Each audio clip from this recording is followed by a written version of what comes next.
Sobat Adrini, kita ketemu lagi di video kali ini dengan lanjutan dari video sebelumnya tentang panel ATS AMF yang kita buat. Nah, di video sebelumnya kita sudah bahas tentang bagaimana penempatan komponen pada front panel, juga termasuk bagaimana pemasangan komponen di dalam base panel ini.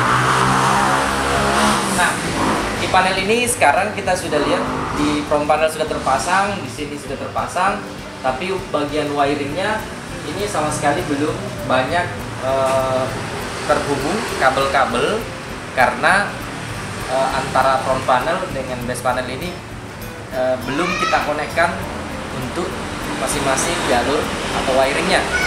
Nah, pada kesempatan video kali ini saya akan menunjukkan beberapa bagian untuk bagaimana menghubungkan komponen-komponen ini antara komponen bagian depan panel dengan komponen yang ada dalam panel. So, kita akan perlihatkan dengan detail dan tetap stay di channel kami. Nah, untuk kelanjutan video ini kita akan mulai dengan perkenalan alat dan bahan yang akan kita pakai di dalam menghubungkan komponen front panel dengan dalam panel. Nah, untuk proses wiring nanti kita akan ada banyak menggunakan tang spoon. Tentu karena ini spoonnya tidak terlalu besar untuk menghubungkan kabelnya, maka tang spoon ini cukup untuk kebutuhan proses wiring kita ya di dalam panel. Nah, di sini bisa untuk jenis spoon 1,5 sampai dengan 16 milimeter. Nah, ini yang pertama, alat yang harus ada untuk kita melakukan nanti proses wiring. Yang kedua, saya terbiasa menggunakan obeng ini untuk membuka dan baut yang ada pada komponen-komponen, baik itu relay maupun perangkat lainnya. Nanti tergantung jenis komponennya sebesar apa bautnya, nanti akan kita menyesuaikan obengnya. Tapi umumnya ini sih sementara cukup untuk kita pakai. Nah, saya terbiasa menggunakan tang potong biasa, meski sebenarnya banyak tools tang-tang untuk mengupas kabel dan lainnya. Bahkan pakai cutter pun sebenarnya tergantung kebiasaan kita sih sebenarnya pada dasarnya. Nah, ini saya anggap cukup, saya lebih lihai dengan menggunakan tang seperti ini. Oke, 3 ya. Kemudian kalau ada yang menggunakan baut, ini tang kuncing seperti ini, buaya ya, ini cukup, tapi ini jarang sih saya gunakan. Nah, kemudian setiap kali mengerjakan sesuatu, kalau saya melihat ada yang kotor, saya harus bersihkan dengan menggunakan kuas. Meskipun sebenarnya nanti di akhir bagian pengerjaan itu boleh dilakukan pembersihan, tapi saya orangnya kadang tidak senang kalau ada yang kotor saya tidak bersihkan dulu, karena itu mengganggu dan memacu semangat kerja saya. Oke, ini kuas. Nah, ini alat-alat yang saya gunakan, yang dominan tang spoon tadi dengan obeng yang test pen, mungkin obeng-obeng banyak, tergantung nanti yang mana kita sering gunakan. Oke, yang lain yang termasuk komponen bahan vital, karena kita akan menghubungkan kabel ini satu dengan yang lainnya, ke komponen satu dengan yang lainnya, saya seringnya menggunakan spoon. Mungkin teman-teman yang lain, panel maker dan lain sebagainya, banyak menggunakan satu warna, tapi mengandalkan marker. Nah, karena saya nggak punya print marker, maupun mungkin nggak mengandalkan marker-marker yang sudah jadi di pasaran, nah saya caranya mensiasati adalah menggunakan spoon dengan warna yang berbeda-beda. Ada yang kuning, ada yang hitam, ada yang merah, dan ada yang biru. Meskipun sebenarnya secara praktis kita akan lebih dimudahkan kalau ada markernya, betul ya. Tapi untuk saat ini saya masih bisa untuk mengandalkan warna-warna spoon maupun warna kabel. Nah, di penghubungan antar komponen ya mesti ada kabel dong. Kabel ini untuk kabel kontrol saya menggunakan, atau kabelnya ini saya menggunakan 0,8 dari merek tertentu, ini saya nggak boleh sebutkan. Saya menggunakan umumnya warna hitam dan merah, tapi untuk hal-hal yang lain supaya saya bisa membedakan jalur yang antar kontrol ataupun power, saya bisa menggunakan 4 warna ini untuk di bagian wiring panel. Oke. Nah, itu tadi 0,8 sebagai jalur kontrol. Nah, di bagian yang lain seperti charger untuk outputnya maupun jalur-jalur yang membutuhkan dan mengharuskan kabelnya lebih gede, ini ada kabel Ethernet yang saya gunakan atau kabelnya juga, itu ukurannya 1,5 mili 1,5 mili ya. Nah, ini sudah cukup lama kabelnya ini saya gunakan MYAF untuk 2 warna. Umumnya sih saya gunakan untuk charger, jalur output charger ke aki genset. Ini pun juga kalau cuma aki 12 volt genset kecil nggak masalah. Tapi kalau aki gensetnya sudah yang besar dan 24 volt, ya pastinya harus 2,5, lebih besarnya lebih bagus. Oke. Dan tentu yang lain yang sangat penting adalah penyesuaian kabelnya untuk power utama, baik itu dari output genset maupun dari input input PLN maupun dari input genset pada bagian jalur ATS-nya yang terhubung ke kontaktor, baik kontaktor PLN maupun kontaktor genset. Juga kalau misalkan cross motorized, ya kabelnya yang gede yang sesuai dengan kapasitas ampernya harus digunakan, dan itu benar-benar sudah kita hitung spare-nya ada untuk menghindari panas berlebihan atau kurang mampunya kabel menghantarkan arus listrik. Nah, sehingga nanti lebih aman dari panel yang kita bangun terhadap listrik yang mengalir atau arus yang mengalir pada beban, sehingga jangka panjang ya, untuk perhitungan jangka panjang kita lebih aman lah terhadap user. Oke. Saya kira ini kabel-kabelnya sudah saya perlihatkan, ada kabel kontrol, kabel power, kemudian power untuk DC dan atau charging dan yang lainnya. Saya untuk merapikan, ya kita butuh kabel tis, baik itu yang ukuran 100 mili atau 10 cm maupun nanti ada yang lebih besar, lebih panjang yang 200 mili atau 20 cm.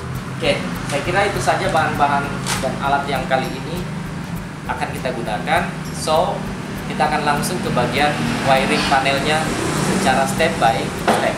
Oke. Nah, kita akan mulai melakukan proses wiring dari komponen yang ada di depan ini.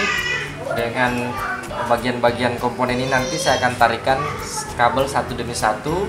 Seperti yang saya sudah gambarkan tadi, ada kabel kontrol untuk kabel merah ini nyap 0,8 yang saya sudah coba pasangkan spoon, dan nanti ini adalah jalur indikator lampu genset. Indikator lampu genset ini akan kita hubungkan nanti di jalur input setelah MCD untuk sebagai tanda atau indikator bahwa genset sudah on. Bagi user nanti akan melihat dengan mudah dari nyala lampu tersebut. Oke. Nah, ini karena saya buatkan jalur kabel duct di sini, nanti dengan mudah dan rapi kita bisa lihat kabelnya akan melewati jalur ini, dan kemudian nanti akan ke bagian kabel duct dalam panel untuk terhubung ke jalur yang sesuai. Oke. Nah, selanjutnya ada kabel hitam untuk bagian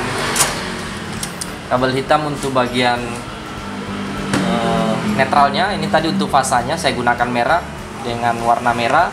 Nanti untuk load atau yang ketika arus sudah mengalir ke beban warna kuning, saya gunakan kabel kuning juga dan spoon kuning. Ini warna hijau kelihatannya depannya ya, tapi saya akan gunakan kabel warna biru karena saya nggak nemukan kabel warna hijau, jadi ataupun spoon warna hijau. Mungkin di sini nggak ada kali ya. Nah, netralnya kita akan pasang. Dan proses saya mengskun kabel itu dengan menggunakan tang ini sebenarnya cukup ribet. Karena kenapa? Saya harus melepaskan dulu, kemudian menggulung kabelnya dan melipat agar lebih bagus nanti terhubungnya di skun. Dan kemudian skun hitamnya saya akan masukkan. Nah, seperti ini. Kemudian nanti dari skun ini saya gunakan ukuran yang 20 mili untuk mengunci atau membuat press menggunakan tang skun tadi. Jadi kabel saya akan tes supaya ditahu apakah mudah lepas atau tidak, atau sudah terhubung dengan baik atau tidak. Nah, di bagian kabel ini saya hubungkan untuk jalur netral di bagian atas. Nah, seperti ini. Saya kencangkan. Kemudian nanti saya tarik ke bawah. Kemudian juga seperti ini biar lebih rapi. Nah, ini kabel meminimalisir, dan nanti saya akan tis pada bagian kabel ini. Demikian juga untuk yang lain, nanti akan melewati kabel daki ini menuju jalur yang akan terhubung. Nah, saya contohkan di dua kabel ini, karena ini indikator genset, nanti akan saya hubungkan ke jalur input genset. Tentu saya harus ukur terlebih dahulu panjang kabel dengan pintu yang terlipat jauh keluar. Nah, di sini kita perkirakan saja, karena nanti bagian akhir kita akan rapikan. Saya buka dulu ini. Oke, saya buka dulu. Nah, saya anggap nanti lewat sini saja semua jalurnya, dari kabel dak kecil ini keluar, kemudian masuk pada bagian kabel dak besar ini. Nah, selanjutnya dia akan mengarah kemana? Sisa kita atur arahnya. Kalau misalkan dia harus mengarah ke sini, nah, tinggal ditarik kabelnya. Kalau memang harus muter jauh, ya apa boleh buat. Sampai nanti pada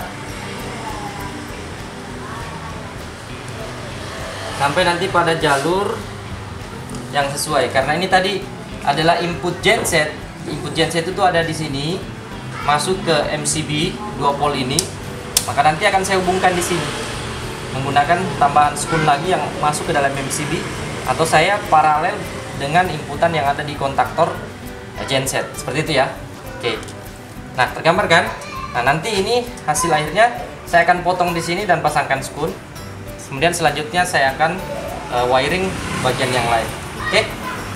Kita pasang dulu ini ya. Nah, hasilnya seperti ini. Sudah terhubung bagian indikator genset, kemudian indikator load atau beban, indikator PLN. Seperti ini hasil hubungannya. Kabelnya semua sudah ke jalur masing-masing. Input genset itu sudah menuju jalur input genset melalui output yang ada pada MCB. Begitu pula jalur input PLN dari output jalur MCB ini sudah terhubung, dan di indikator load ini itu terhubung ke jalur output dari MCCB. Nah, artinya indikator ini sudah nanti akan berfungsi sesuai fungsinya untuk memberikan sinyal atau indikasi bahwa baik itu PLN, genset maupun arus sudah mengalir ke beban, itu akan terlihat semua di pilot lamp ini atau lampu indikator ini. Nah, selanjutnya kita akan ke meteran. Di sini ada voltmeter, ada ampermeter, kemudian ada frekuensi meter. Nah, dari jalur yang sudah terhubung tadi ini bisa kita paralel sebagian ke sini untuk memperpendek kabel, tidak harus ke dalam bagian jalur base panel ini atau komponen di dalam. Nanti seperti voltmeter bisa kita paralel ke jalur indikator output ini. Kemudian hertz meter bisa kita paralel juga. Kemudian untuk ampermeternya itu akan langsung terhubung dari output CT atau center tap trafo current transformernya. Ini kita hubungkan ke sini nanti melalui terminal yang ada. Ini jangan sampai terbalik input outputnya ya, P1 P2 nya. Nanti ini di bagian sisi lain saya akan jelaskan. Nah, ini terminalnya nanti akan kita hubungkan dan terhubung ke bagian ampermeter. Jadi kabelnya nanti kita akan sesuaikan untuk penghubungan center current transformernya atau trafo arusnya ya. Oke, saya akan lanjut dulu untuk memasang kabel dari meteran ini. Selanjutnya nanti kita akan pindah ke bagian modul atau yang lebih praktis, lebih mudah dipahami dari komponen yang ada di prom panel ini. Oke. Nah, untuk bagian panel meter ini sudah terhubung. Saya sudah hubungkan. Ini bagian voltmeter. Ini saya paralel ke sini, bagian frekuensi meter, dan terparalel ke output. Jadi nanti pada akhirnya ini adalah bagian output terhubung untuk kita pantau voltasenya sama frekuensinya. Jadi di sini ada voltmeter dan di sini ada frekuensi meter satuan hertz. Nah, ini adalah ampermeter. Ampermeter ini saya hubungkan ke jalur current transformer ini. Current transformer ini sudah terhubung dua kabelnya di sini. Nah, saya tinggal tutup aja. Jangan salah pengkoneksiannya ya. Untuk teknis-teknis pengkoneksiannya nanti di video tersendiri akan saya bahas. Yang penting untuk kali ini proses wiringnya Sobat Adri ini semua pada tergambar ya. Gimana cara menghubungkan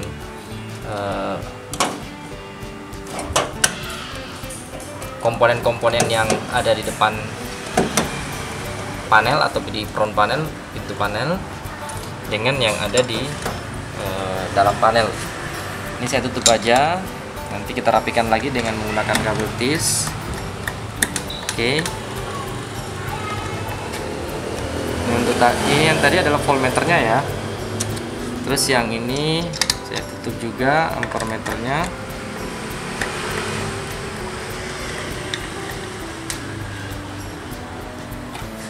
Kemudian yang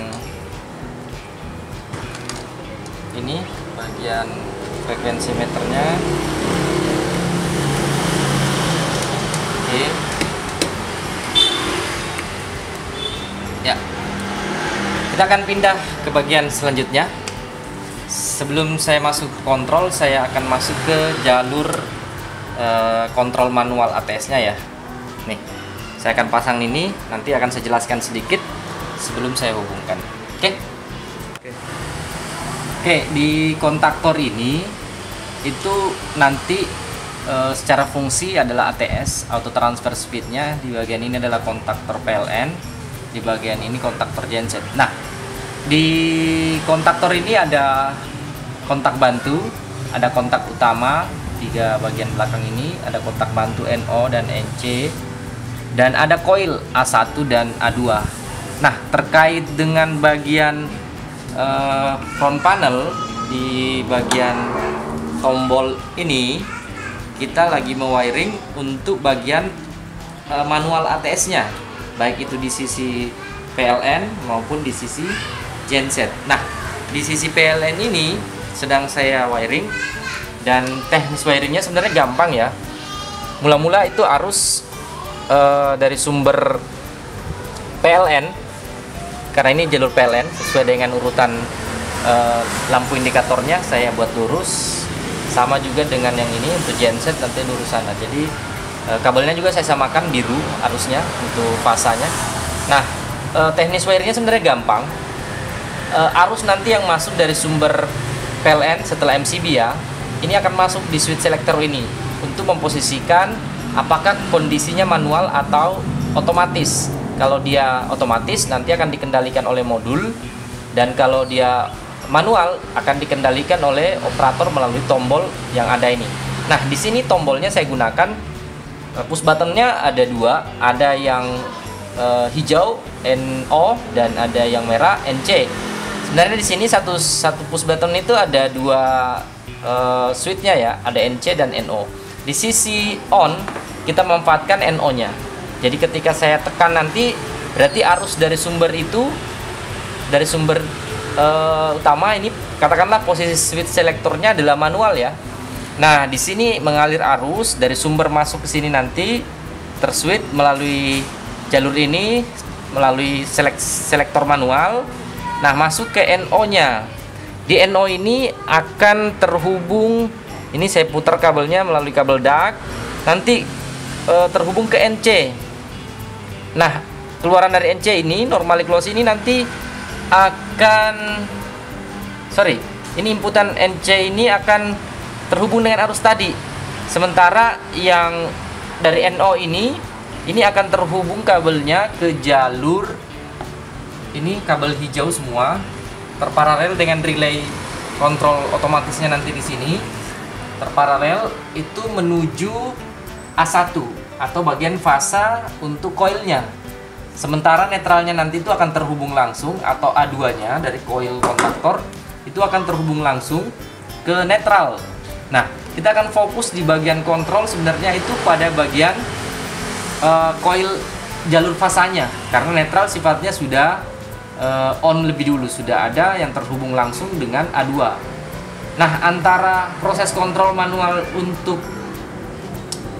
ini apa namanya, untuk kontaktor PLN maupun kontaktor genset itu prinsipnya sama, karena sama-sama menggunakan kontaktor ini, maka prinsip kontrolnya juga sama. Hanya dengan pemanfaatan NO dan NC ini untuk apa namanya, fitur interlocknya. Jadi dua kontaktor ini nanti bisa saling mengunci. Jika salah satunya on, maka yang lain tidak akan bisa on. Baik itu dari PLN yang on, maka genset tidak akan bisa on. Kalau genset yang on, maka PLN tidak bisa on. Itu yang kita sebut sebagai interlock.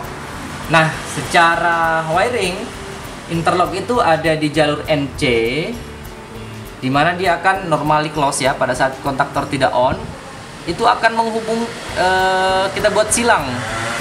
Kita buat silang, arus yang masuk dari NC ini nanti dari sumber genset keluar di jalur sini, masuk ke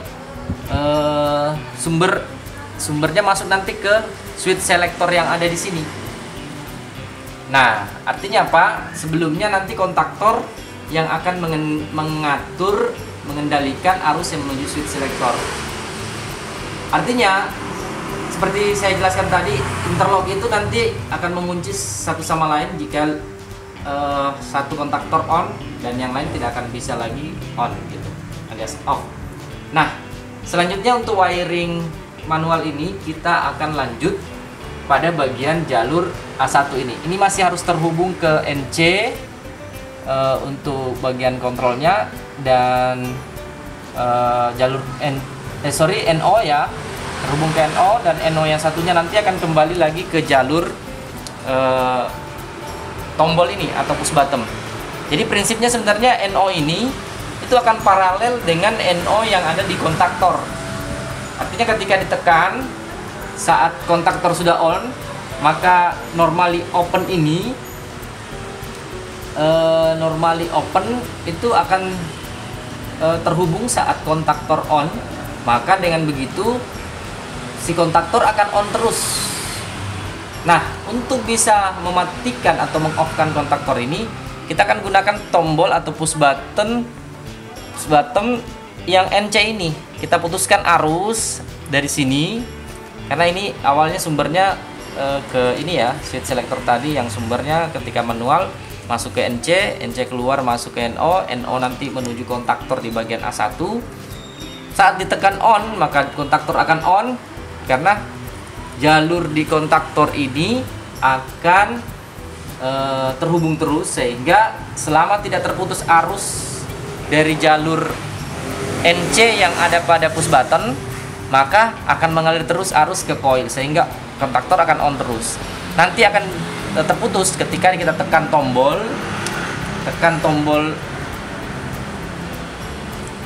merah ini atau off-nya, lalu kontaktor itu akan off. Nanti setelah wiring kita akan coba ya. Nanti kita akan perlihatkan. Oke. Saya lanjut ke wiring berikutnya dulu. Oke. Jadi ini saya sudah hubungkan untuk jalur wiring pada tombol atau push button, yang ini bagiannya adalah untuk on dan off manual ATS-nya ya, manual ATS pada jalur PLN. Nah, sementara yang sebelah sini juga sudah terhubung bagian tombol push atau push buttonnya untuk manual ATS genset. Nah, kedua bagian tombol-tombol ini itu awalnya nanti akan menerima inputan arus dari selektor ini, entah posisi manual atau otomatis. Switch selektor ini sederhana ya, ada 3 terminal. Hanya di sini secara paralel itu ada 3 terminal untuk selektor, yang masing-masing yang jalur ini adalah untuk manual, dan yang di atas ini nanti saya akan lanjutkan wiringnya bagian otomatis yang terhubung ke modul. Nah, kita fokus dulu pada bagian manual ATS-nya di sini ya. Nah, semua kabel ini atau bagian push button ini sudah terhubung ke jalur masing-masing. Perhatikan kabel-kabel kita di warna biru itu adalah jalur kontrol untuk PLN ya, kontaktor PLN. Sementara yang merah itu adalah jalur kontrol untuk genset. Nah, yang dikontrol di sini sebenarnya fokusnya adalah pada kontaktor ini, baik kontaktor PLN maupun kontaktor genset. Nah, secara wiring ini sebagian besar sudah terhubung baik ke kontaktor maupun ke relay-relay dan yang lainnya. Ini bagian bebannya saja, nanti belakangan kita tidak terlalu persoalkan ini, karena ini hanyalah pengaturan untuk output ke AC. Sementara yang lain adalah bagian ATS dan AMF-nya. Nah, di sini terlihat jelas wiring yang sudah ada antara bagian front panel dengan base panel ini, atau komponen yang ada di bagian depan dengan belakang atau dalam panel sudah terhubung. Nah, sekarang saya akan coba tunjukkan bagaimana menguji ATS ini, sistem interlock yang sudah ada, apakah bekerja, berfungsi dengan baik atau tidak secara manual ya. Ini di bagian modulnya saya belum hubungkan, nanti bagian selanjutnya saya akan hubungkan. Setelah ini saya akan tunjukkan, tapi terlebih dahulu kita akan uji dulu manual ATS-nya. Push buttonnya juga belum, tombol emergency-nya, emergency stop-nya belum saya hubungkan ya. Tapi yang lain ini sudah. Jadi yang tersisa nanti adalah bagian modul dan tombol emergency. Sebelumnya saya sudah jelaskan bagaimana hubungan tombol-tombol ini terhadap jalur yang ada pada komponen di bagian dalam panel, khususnya di kontaktor dan sistem interlocknya maupun bagian-bagian yang lain. Nah, kalau sudah terinstalasi di modul, nanti akan saya jelaskan pada bagian modul itu sendiri dengan hubungannya pada relay-relay yang ada di sini. Oke, sekarang saatnya kita uji untuk jalur kontrol ATS pada panel ini, apakah berfungsi dengan baik atau tidak. Oke. Nah, di sini saya sudah menghubungkan jalur input ini untuk jalur PLN. Kemudian di sini juga saya sudah hubungkan jalur genset. Selanjutnya kita akan uji bagian sistem ATS-nya dan interlocknya ya. Caranya gimana? Setelah di wiring ini selesai, saya akan coba tes dulu. Ini powernya masuk enggak? Nah, saya akan perhatikan di bagian indikatornya. Oke, sudah masuk ya. Saya juga akan tes bagian gensetnya, apakah sudah masuk. Nah, ini juga sudah masuk. Oke, jadi di bagian input MCB PLN dan genset maupun nanti kontaktor ini akan bekerja dengan lampu-lampu indikator yang ada di front panel. Nah, sekarang kita akan uji apakah interlocknya itu berfungsi maupun kontrol manualnya untuk ATS-nya ini berfungsi. Kita akan lihat pada bagian depan dengan cara wiring tombol-tombol tadi sudah ya, sama yang di atas sudah, yang meteran juga sudah, tinggal sisa ini yang tersisa ya, modul sama emergency stop. Nah, tapi nggak apa-apa lah, ini manual PLN dan manual genset untuk bagian ATS nanti saya uji dulu. Nah, tentu kalau kita uji itu harus berposisi manual. Kalau di auto dia tidak akan berfungsi, di off juga tidak akan berfungsi. Nah, saya akan posisikan ke arah manual. Ini ceritanya dua sumber baik PLN maupun genset sudah ada.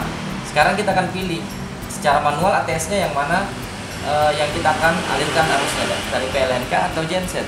Nah, kalau saya tekan ini, nah sudah terlihat di voltmeternya sudah tertuju 220 dan hertz meternya 50 disertai dengan tanda loadnya ini sudah nyala. Nah, untuk menguji ATS-nya seperti itu, saya matikan lagi, kemudian saya on-kan, ya seperti itu. Kemudian kita lihat bagian manual gensetnya apakah berfungsi. Nah, di sini juga sudah terlihat saat kita tekan tombol on, outputnya sudah kelihatan, dan kita tekan tombol off sudah off. Nah, artinya berfungsi untuk sistem ATS-nya. Tapi ada hal lain yang mesti kita uji juga, interlocknya. Apakah tidak akan terjadi tabrakan atau seperti apa? Kita lihat. Sistem interlock jika kita menghidupkan satu kontaktor yang satu nggak bisa hidup, terkunci oleh kontaktor yang lebih dulu on. Nah, ini ya. Nah, berarti ini interlocknya berfungsi. Saya matikan di sini. Sekarang giliran bagian tombol ini atau genset, bagian genset saya tekan. Oke, sudah on. Dan sekarang saya tekan on-nya ini apakah berfungsi? Nah, tidak. Berarti interlocknya sudah bekerja. Ingat, penggunaan interlock itu penting di dalam sistem ATS karena untuk menjaga dua arus sumber yang tidak boleh bertabrakan. Oke. Nah, ini saya matikan di sini. Baik, itu mungkin sekali lagi saya uji. Ini jalan ya. Oke, ini jalan. Kalau saya posisikan off, tidak ada yang jalan. Ataupun dari posisi awalnya manual ke off, dia akan mati. Kemudian sebaliknya. Tapi sebenarnya ini bisa kita buat secara logic diagram wiring, maksudnya ini bisa kita buat agar posisi perpindahan ini bisa tidak off ya, tapi itu lain tutorial aja lah ya. Ini kita khusus pada secara umum panelnya. Oke, karena ini belum lengkap semua wiringnya, sekedar untuk pengujian bagian-bagian tertentu saja. Baik, saya kira ini dulu. Kita akan lanjut ke modul dan emergency stopnya dan bagian-bagian yang lain. Oke. Kita akan testing simulasi untuk panel yang ada di rumah owner Al-Asar ini, dan coba kita matikan jalur input gensetnya, PLN-nya, apakah nanti akan bereaksi dan secara otomatis bekerja. Oke, lampu PLN sedang padam, genset sudah on, proses warning up atau warning genset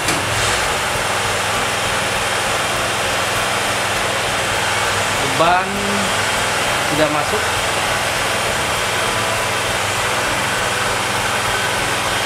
dan sekarang posisi genset sudah on dan breaker semua on, kontaktor genset sudah on.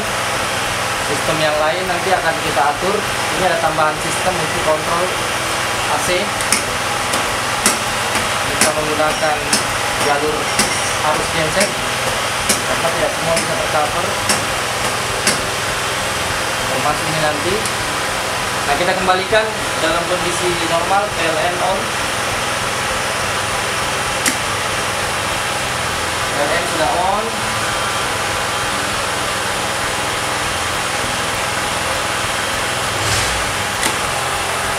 dan posisi sudah kembali ke jalur PLN, dan proses cooling down sedang jalan, dan kita lihat nanti apakah genset akan padam.